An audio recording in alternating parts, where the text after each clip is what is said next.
Hi. Hi, welcome. Hi, Becky. Hi, Nice to you. see you here. Thank you. Um, Thank you for muting your microphones for many of you, and then thank you for switching on your videos as well for some of you as you join us.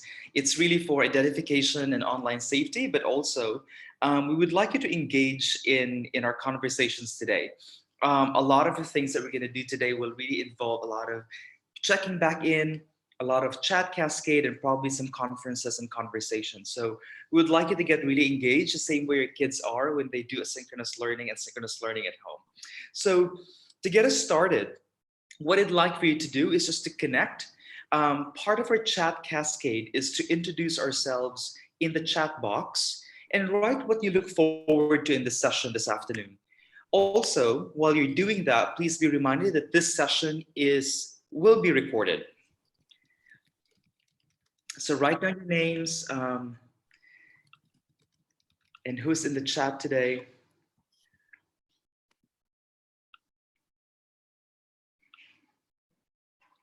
Just a little bit of an engagement and checking in with everybody.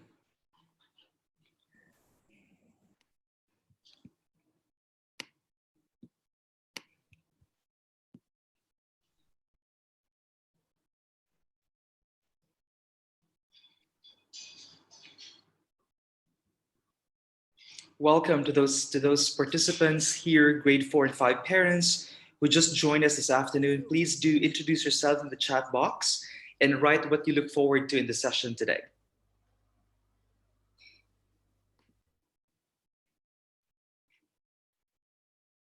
Hi, Sydney Salvi. Glad you joined us again today. That's wonderful. Thank you. Glad to see you again. Yeah, happy to be here. Thank you. Thank you.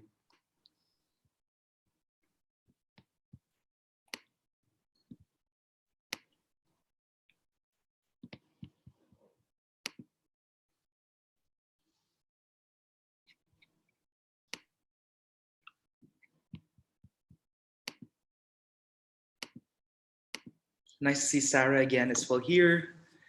Thank you for joining us, Sarah. Thanks, Becky. All right, we're gonna get started, and you can continue introducing yourselves, and we can check in on each other. I'm Joel Llaban, and I'm the elementary school learning specialist.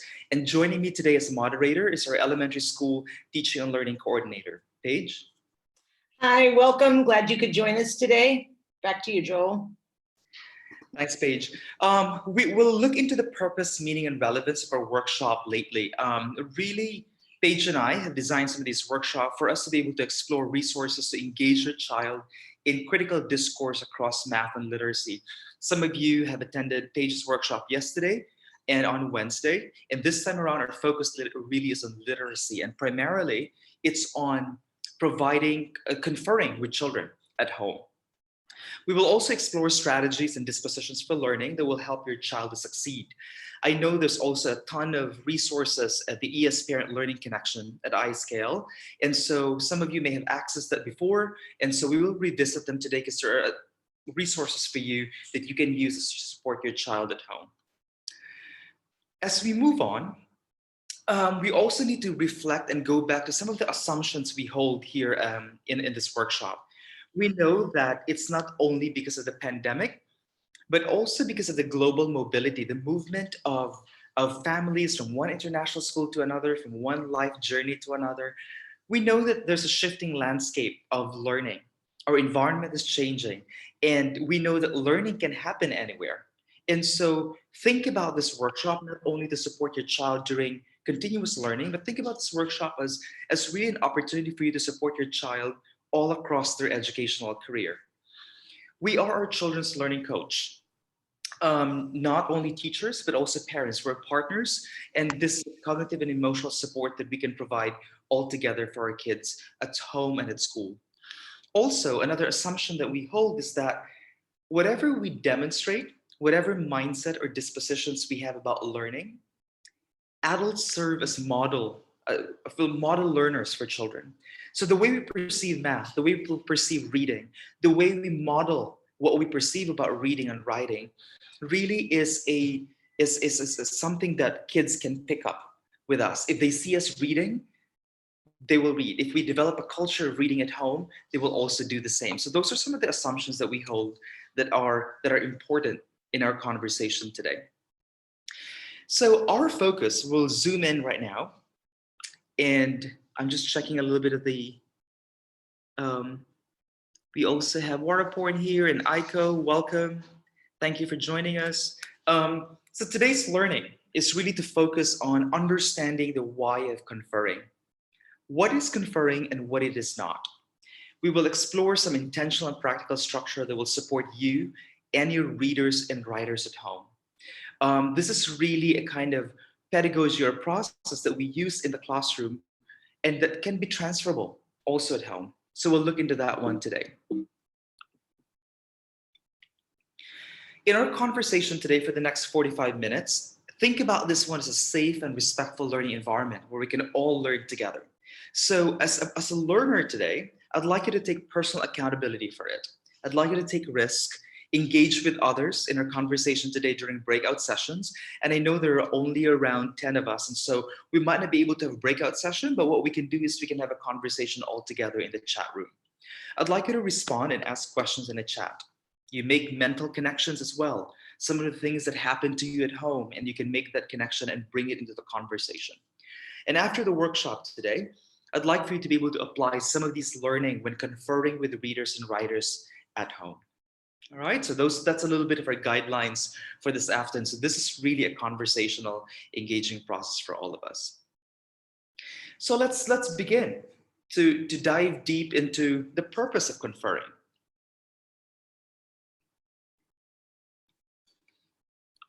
In a chat cascade, what I'd like for you to do is to write in the chat box some of your thinking about these questions. You can answer one question or all of them, but I'd like you to think about, and there's no right or wrong answer here. What is conferring? Or what might be conferring? What do you think about conferring? Why do we confer? How does conferring look like and sound like? What challenges might we encounter when we confer with our readers and writers at home? So in the chat, I'd like you to write some of your thinking, and I'm going to give you a minute to be able to cascade all of your thinking in the chat. You may do that now.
All right, you get about 20 seconds. And whenever you're ready, just type in some of your thinking on what conferring might be in the chat box.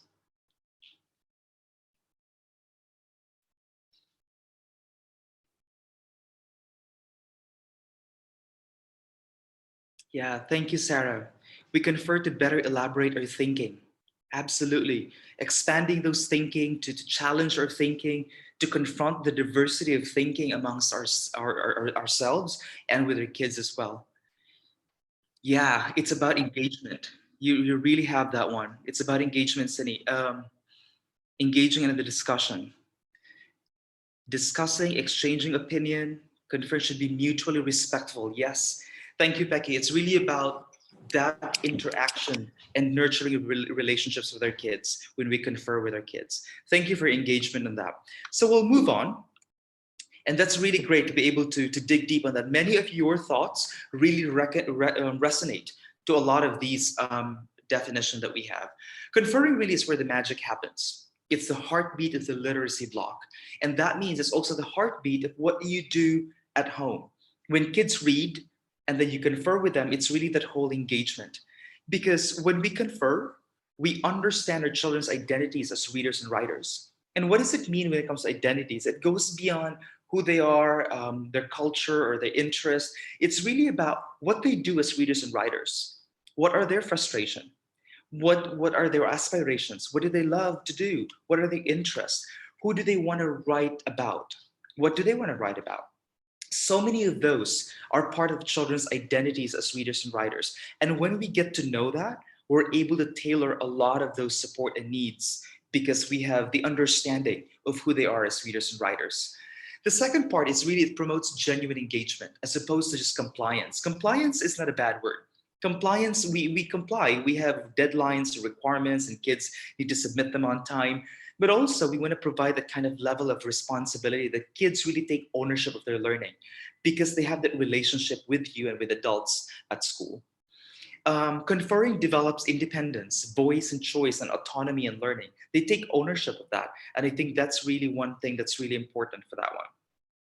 Nurturing relationships, when you talk about discussing and exchanging ideas and trusting each other as co-writers and co-readers at home, it nurtures relationships between adults and children. And so they're able to take risks. They're able to share with you some of the challenges they encounter because they have the trust in terms of that relationship. So they don't only share with you, when you ask them, how's school today? It doesn't just become, well, it's okay, it's all good. But actually they will say, you know what, I'm quite frustrated because I had difficulty understanding how I can develop characters in a story. So because conferring also allow you to tailor your support and instruction to fit your child's needs and strengths. And your role here becomes a supportive learning coach. You have to remember as well that during continuous learning, the content provider and deliverer of instruction are your teachers. You are the ones who are there to support them in navigating through those pathways for learning. And if you have questions along the way when it comes to content and pedagogy, you can always ask your homeroom teachers or Paige and myself. But then your role is really a learning coach, asking questions, listening to them, guiding them through the pathway of learning. So an example from Paley, a quotation here is that conferring helps teachers and parents as our partners do the important work of seeing the rich and beautiful variety of students in the classroom. And in that case, in your case, your children. And really to honor and cherish where they are in their own pathways of learning because we want to meet them where they are as opposed to where they're not. A quotation that we have here is that I don't want to judge my students' writing or my child's writing. I want to be with them side by side, writing the contours of their own writing. So really, when you see the word be with them side by side, it's in the culture of partnership as opposed to compliance. So it's transforming our thinking from, I want you to read this book for the next 20 minutes, but really, hey, do you want to read a book together? And let's exchange ideas later on. So in the chat cascade, I'd like for you to write in the chat box some of your thinking. Thinking about what was shared, what are your lines of thinking now? What do you wonder? I'm going to give you another minute for you to be able to think and type in your thinking about some of the ideas that were shared initially. And then I'm going to give you some of those videos and direct instruction on that.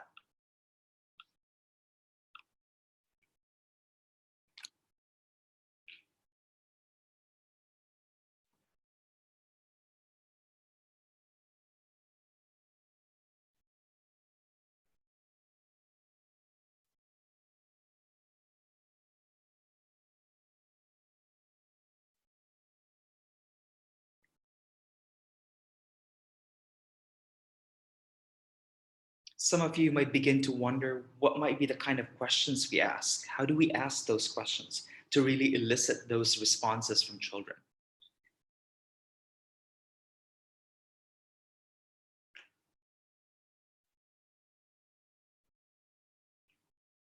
And whenever you're ready, please feel free to type in all your questions and add them up.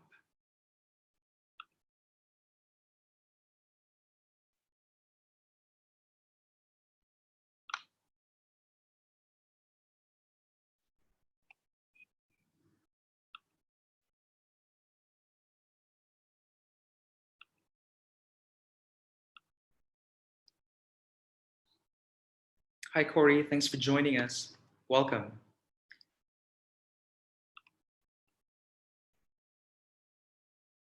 All right, so if you do have some thoughts and questions on that, please add them up.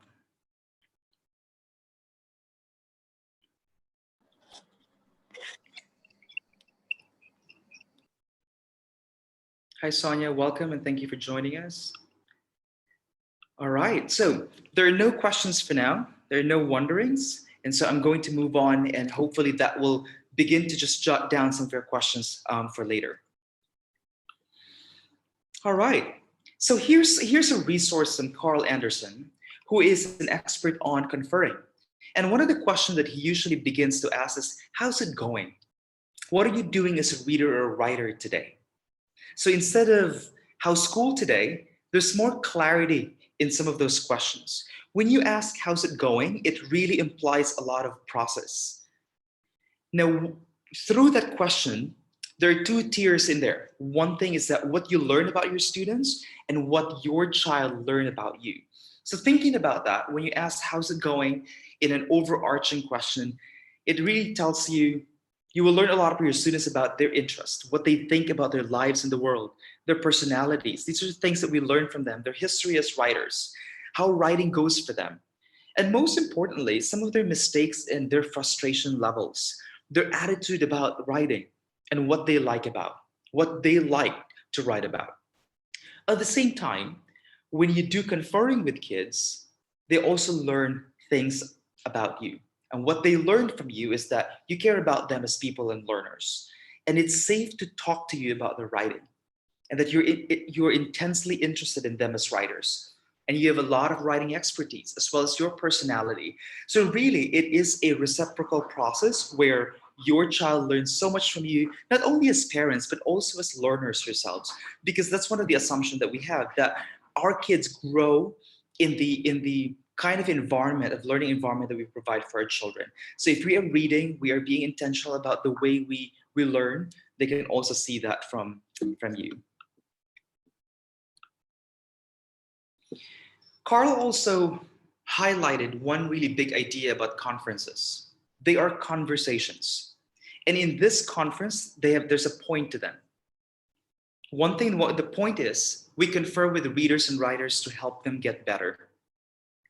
And for me, if I may add, to really provide independence, autonomy, voice and choice, and that taking accountability for their own learning. Conferences have predictable structure. So while it appears that when you say how's it going is only the beginning, there's really a lot of other questions that you can ask as well. So there's a predictable structure that kids can actually, that you can use with your child. And we'll try to look into that one a little bit later when we watch the videos today. In conferences, we also pursue lines of thinking with children. When we say lines of thinking, that means it's not our own line of thinking, but their line of thinking. I always think about this one, this idea that the children are the owners of the content. What they're reading, what they're writing, what they're thinking about. What we hold is the process. So for us adults, when we ask those questions, how's it going? What are you doing as readers and writers today? What might be some of the strategies and skills that you've used today for you to become successful in your writing? Can you show me an example? May I listen to you read? Those are examples of invitational statements or questions that allow you to build that relationship with kids, as opposed to how's school or what are you reading today? But it's really about some of those moves that readers and writers do as part of their craftsmanship. As I mentioned earlier, both ends, teachers and parents and children, have conversational roles. But for the most part, we have to remember that at the very heart, the biggest chunk of the conversation has to come from the kids. And we are at the listening stance. We show our children we care about them. And then, as I mentioned also earlier, we assume the role of a learning coach. Right now, I don't want to bring us to a breakout room, but we can consider this one as one single breakout room for all of us. Using the question below, I'd like us to listen to each other's thinking. So right now, it's not going to be chat cascade, but you're going to be unmuting your mic. And if you've got an idea, a concept, a connection, a challenge, some thinking that you have, please share it with the whole community.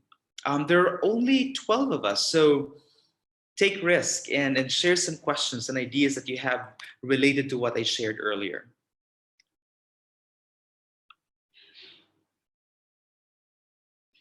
So just feel free to unmute your mic and share your thoughts.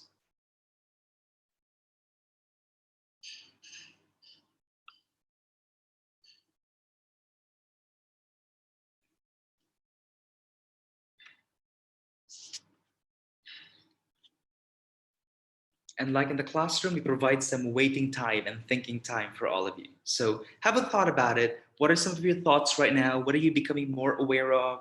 What questions might you want to ask? Please go ahead and unmute your mic and share it with us.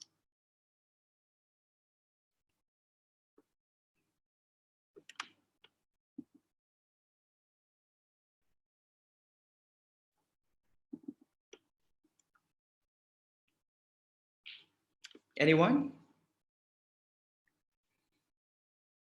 Perhaps I might just call out people, I think. That's that's the strategy we sometimes have in our classroom. Pecky, would you like to share something? Hi, Joel. Hi, Pecky. Yeah, I think my what I would like to share is probably like the challenges that I do face. Perhaps because we live. I mean, as parents, we live in a different time, and the children live in a different. They've got a different exposure. How do I say? And I think the challenges that parents have is that breaking away from our own mindsets. Mm. You get what I mean? Yeah. So that's the challenge that I face, because like honestly speaking, when I ask Kishan to read his book or whatever, he shares with me, but sometimes I forget that my role is also as a listener and not Yeah. just as a parent. So it's breaking away from that I'm a parent, Mhm.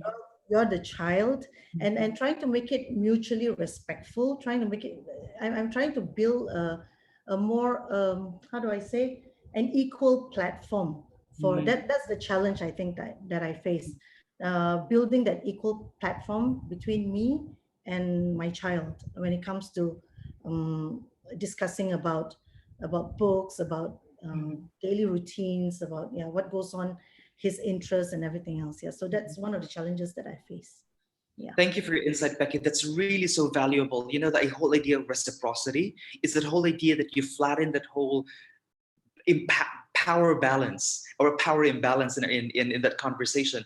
But by really asking them sometimes, and I think it goes back to the whole idea about pursuing their lines of thinking, so that when a child shares something, pick up on that. If a child would say something about a metallic robot that went all the way to space as one idea that was shared, then you say, well, tell me about that metallic robot. How does it look like? Does it feel anything? Does it think about something? What's the goal of that particular robot? Does it need to solve something? So tell me more. Really allowing that conversation as opposed to, so when they hear you ask those questions, the same way teachers do ask those questions, it really what we're telling them is that we care about their thinking. And I think that is fundamental in developing reading habit for children. When they see us caring so much about their own thinking, sometimes in our adult world, it could sometimes appear to be a little bit silly. But then when we really open up our minds and hearts to their own thinking and we immerse ourselves in the contours of their thinking, they become responsive to the questions that we have, and then we build that relationship, and then we nurture and honor their kind of the reading identity that they're in. So thank you, Becky. That's powerful thinking. Thank you. Any other thoughts before we move on?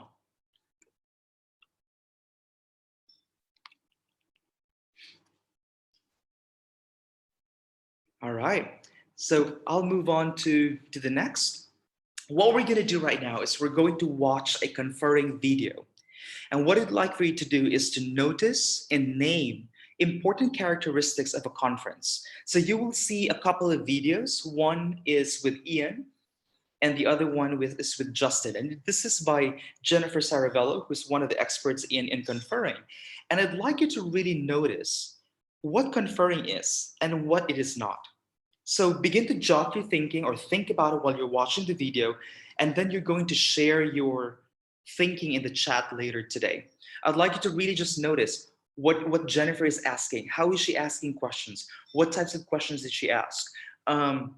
What kinds of responses that really she followed the thinking of either Ian or Justin. In one thing that I also would like to share with you is that when you talk about conferring, is that there are different kinds of conferring. Sometimes conferring can only be 90 minutes. Sometimes it could also be 5 minutes. Some of them are 1 minute and 30 minutes because they are only giving a compliment. So there's a really specific and intentional way of conferring. So let's have a look at, I'm going to go off screen for a bit and go to another site so we can watch the video from Jennifer. So we'll start with an assessment conference. Now, assessment conference sounds like a very teacher talk, right? Assessment, but really, when you talk about assessment, it's not only the final summative assessment that we receive from our kids or receive from our kids. What we want to know is that when you assess, you're really understanding what readers know, who they are as readers. So let's listen to Jennifer and Ian. And I know this is from lower elementary, but have a look at how Ian is responding based on Jennifer's questions. Hi, Ian. So I wanted to meet with you today to talk to you a little bit about your reading. And I noticed you've got a big stack of books here that you plan to read for the week. When you go to the library to pick a book, what do you think about? I think about getting some new nonfiction books so that I can learn about things. Oh, so you pick a lot of nonfiction? Like, show me some of the stuff that you've picked this week. Okay. What interested you about that book? Well, it interested me that, there's a lot of things that runs on batteries. So you wanted to read about it? Mhm. I see. What else do you have in there that's nonfiction? What made you pick that one? Because I really like Beatles. Okay, makes sense. Do you ever pick stories to read? What interests you about stories? Well, because sometimes it's fun to learn about stories too. It's fun. Well, sometimes stories can tell you about stuff, and sometimes they can just be fun to read. Yeah. Do you ever read at home? Mhm. When do you choose to read at home? A lot of times. Like when? Like sometimes when I'm trying to fall asleep. I do that too. Okay, let's take out a book and let's read a little bit together today. Let's pick this one. Yeah. So I just want to hear you read out loud to me a little bit. Miss Wishy-Washy in the big tub. Miss Wishy-Washy. While Ian reads aloud, I take a quick running record. So this is one example of getting to know readers. Start thinking about what might be some of the questions that Jennifer asked that really elicited a lot of those responses from Ian. And then think about how Jennifer also, I do the same thing too. When Ian said, well, I read before I go to bed. So there's a kind of partnership and connection that they realize that when they see adults reading, they also know that this is a lifelong journey. It's a lifelong skill. It's a lifelong interest. They're not only reading so that they can be at school or they read at school, but they know that adults are lovers of literacy. Here's one example. This is a little bit of a higher grade level. And I'd like you to look at the difference with this one, because this one is more of noticing and naming strength. Now, Jennifer here is trying to give a compliment, and it's a very quick minute and 30 seconds of a quick conferring. And it's really just focusing on providing Justin a compliment on his reading. Have a look at how Jennifer pursued her lines of thinking. So you're about a couple chapters in. Tell me what you're thinking about the book so far. So it's a bit heavy. There's a lot of words on each page, more than a lot of other books, but that's because it goes really deep into detail about his childhood. It's really goes from the very beginning, even before he was born, all the way to present day, I believe, at the end of the book. And how are you dealing with the heaviness? it's not like there's like large words or difficult words on each page. It's just that there's a lot and it's going to take a while to read, but that's it. Are you finding that there's any difference with the pace that you're reading this versus how you read, say, a fiction book? Yeah, if I was reading like a fiction book, I'd probably read like a lot more groups of like pages per week, but in this, like each page is the equivalent of maybe like 2 or 3 pages in another. Yeah, I think it's really important that as you're reading different genres, especially genres that you might be unfamiliar with, and especially nonfiction, that you modify your pace so that it matches the genre and what you need to do as a reader. And I have to say, like you, when I read nonfiction, I slow down. I find not just because there's more words on the page, not necessarily, but because there's a lot more information on each page, right? And you're noticing that and slowing down, and that's an important thing to do. Thanks for talking to me.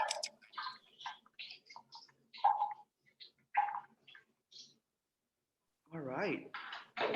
Move us back to those slides. And I hope you were able to notice what are some of those things that is so in a chat cascade, or some of you might want to unmute your mic to just interact with everybody, to really share some of your thinking, the questions that were asked by Jennifer, that what are some of the naming, what are some of the statements that she used for her to be able to name some of those moves that readers do. So examples of that I noticed, what I am seeing. So please feel free to share with everybody. You can put it in the chat, or you could also unmute your mic. What did you notice? What did you hear?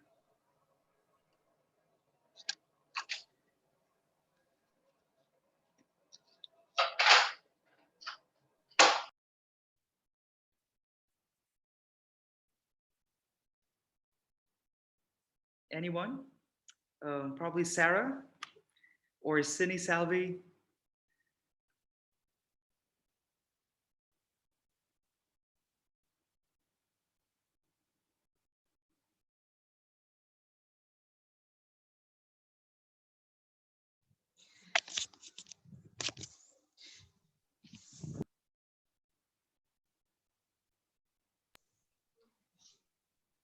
So hi, Joel. I personally feel that apart from the questions that was mentioned here, there are some questions which Jennifer was trying to prompt the other person to reply rather than asking direct questions. So in the sense, it was not the same issues crop up when I speak to my son who's in grade 4. If I ask the way you mentioned some direct questions, he will never answer. How is it? How is it going? So it has to be specific. So I generally ask, apart from the reading topics, did anything make you happy during the day? What is it that interested you? Did something make you sad? Did you feel left out in something? So in that process, I come to know that in maybe literacy, he did this, in math, he did that. So it's I could relate to what Jennifer was doing in that way. Thanks, Cindy. I think that is really about the specificity, right? Because if it's a broad of a question, the kids actually have difficulty accessing where do you want me to start responding to this? But when you talk about, like Jennifer really asked about the whole idea of, I noticed that you modified the way you read, the pacing of your reading based on the kind of genre that you read. So when it's nonfiction, or when it's fiction, you know that the child has this whole flow when they read. However, when it's nonfiction, it really becomes a kind of a modified version of that pace, because the child needs to focus on something. So the way she notices and the way she asks questions provided specificity. So the thinking doesn't have to be broad, but really provides them specific guidelines as to what they can do to move forward. Thanks for that comment. Any other thoughts from any of you?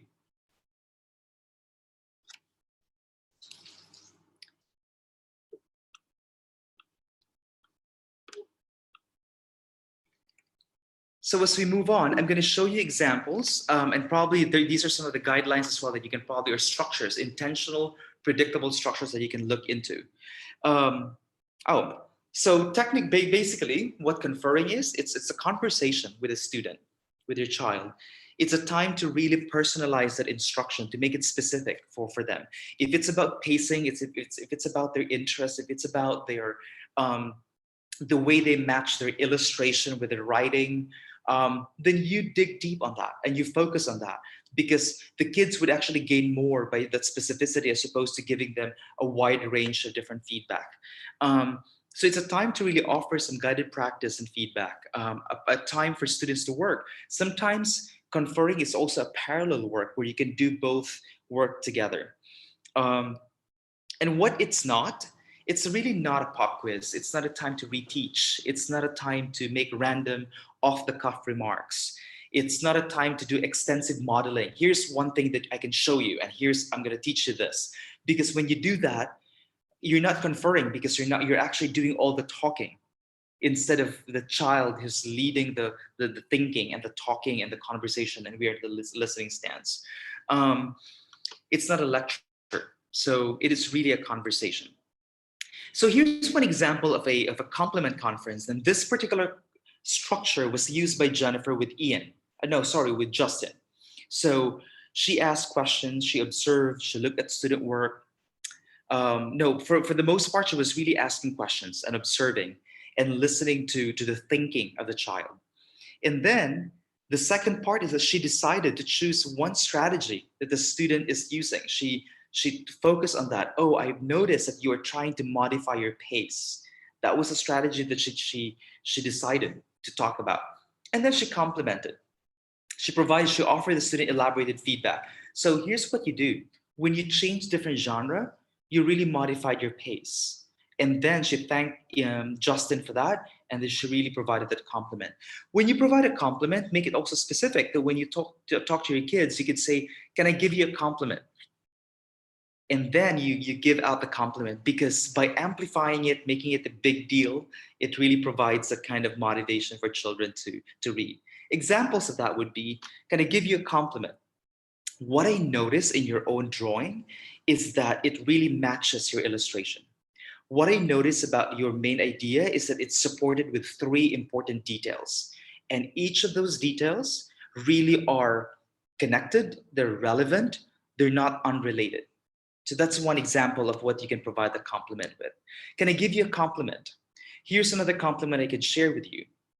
When you encounter an unfamiliar word, you paused, you stopped, and then you read it again, and then you looked into it and really understand the different beginnings and endings and the meaning of the word. So that's just a random example of how you can provide those compliments.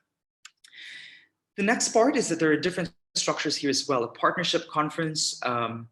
Here's also research, complement, and teach. So you research, you really identify what is the student doing well? What is the next step? So here's what you're doing well. And then here are some of the next steps that you can provide, because conferring really is building on the strength. That's the most important thing. It's not about here's what you cannot do, but here's what you can do. And sometimes, challenging as it may be, we don't see our kids the same way, but sometimes you're like, oh, I need you to learn on this. But sometimes you need to focus on the strength so that it pulls in some of those areas that need to be pulled in that the child might be challenged with. And then you can provide a compliment. And then from there, perhaps the next 30 seconds, here, let me teach you something. Here's how I would do it. Here's how you can do it. So that's one example of it. So primarily, as we begin to wrap up, conferences are not mini lectures, but they're really the working talk of fellow writers. So that means we would love to see you as well engaging in that kind of like conversation and exchange of ideas with your children, sharing their experiences with the writing process, not only about what they're writing, but really about how they're writing along the way. We confer because each student or each child is a different kind of reader and writer. And if you have 2 or more children at home, you know that each of them have a way of writing and have a way of reading. So we honor those individualities. As we close our conversation today, we know that at ISKL that we have tons of resources, and I think I would like to navigate you to support you in navigating this one. If you can go into the ISKL ES Parent site from our website, under the parent section, you will see an ES Parent Learning Connection. And I know for some of you who attended Paige's session the other 2 days, there's supporting mathematics, and here there's also supporting literacy. So when you click on the drop-down menu, you can go all the way to your your child's grade level. As you go to grade 5, you click on that, you will also be able to see in grade 5, students are expected to. So these are really overarching standards or goals that kids can have at the beginning of all throughout grade 5.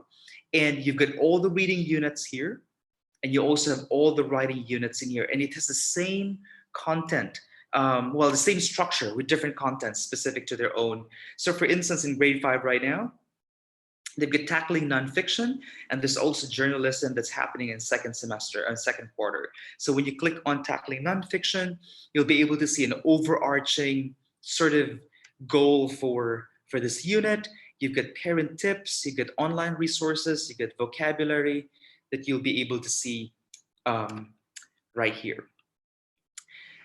So we'll continue. So before we move on to the poll that Paige will plug in later on, will introduce to you, what I'd like you to do is, as a part of a reflection, I'd like you to write down in the chat box, or you can share it out loud as well, what you used to think and what do you think now after this workshop? Or what do you understand? Or what one takeaway that you have from this workshop? So please do write them in the chat for all of us to be able to learn from. And go ahead and you may do that now.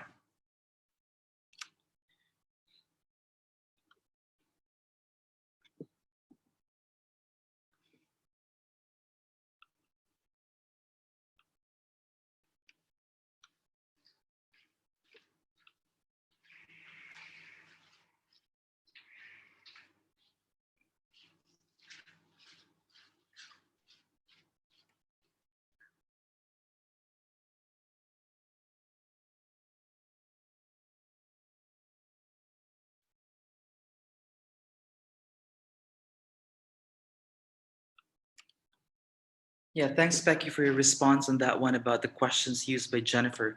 She identifies with the reader. For example, it says that it also takes a while for her to read. Yeah, that connection is really important. When they see, or when kids see that adult readers also challenged, are also challenged with the way they read, they will be able to connect with that, and that's really important. When they see the vulnerabilities of us adults, that's really a transformational piece there. Yes, importantly, remembering that each child is a different kind of reader and writer, and comparing both of them or any of the kids, you know that another grade 5 student read this way, you should be reading this way. It's not really supportive, but really looking at a child at that individualized lens is really very important. So thank you for the takeaway. All right, we are down to our last couple of minutes before we end the session, and I'd like to turn our attention to Paige for some of the housekeeping and some survey that we would like to seek out from everybody. Paige? Thanks, Joel. Good afternoon. Yeah, I just wanted to mention that in the second semester, we plan to offer a series of short, really focused workshops that will help you help your child in their learning. These won't be content and skills. They'll be more about how you can talk to your child about reading and writing and math and questioning them to go deeper. And we hope that those will all be, we'll hope that we will all be on campus by then. And if we are all on campus, we wonder if you prefer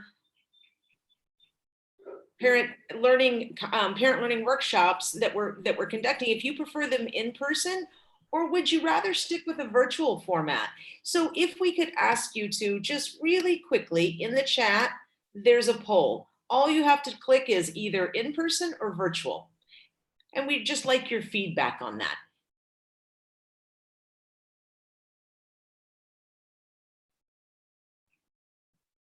I know for some of you in person is so much more attractive because you have that personal connection, you get to see people.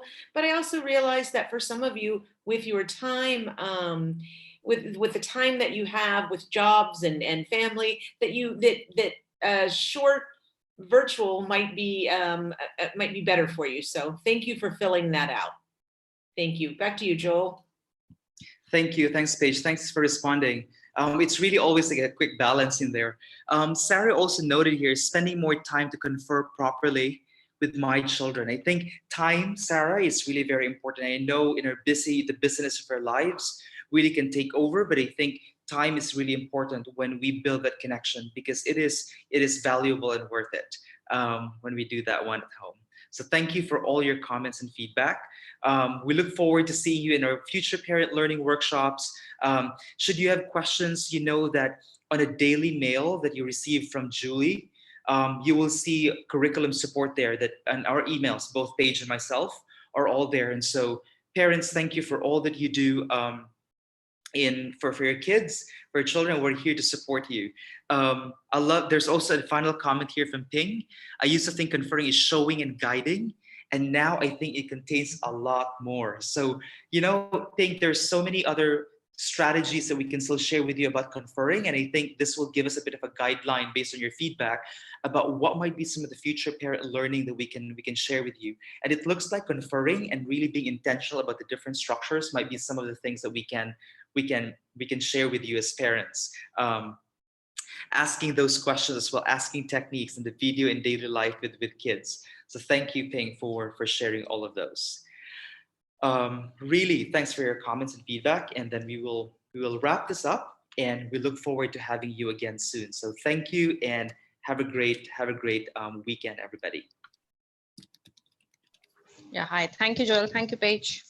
Thanks, everybody. Hi, thank you. Thank you very much. Thank you. Wow. Thank you. Hi, thank you, Joel. Thank you. Thank you, Paige. Thank you for Bye. coming. Bye. Thank you.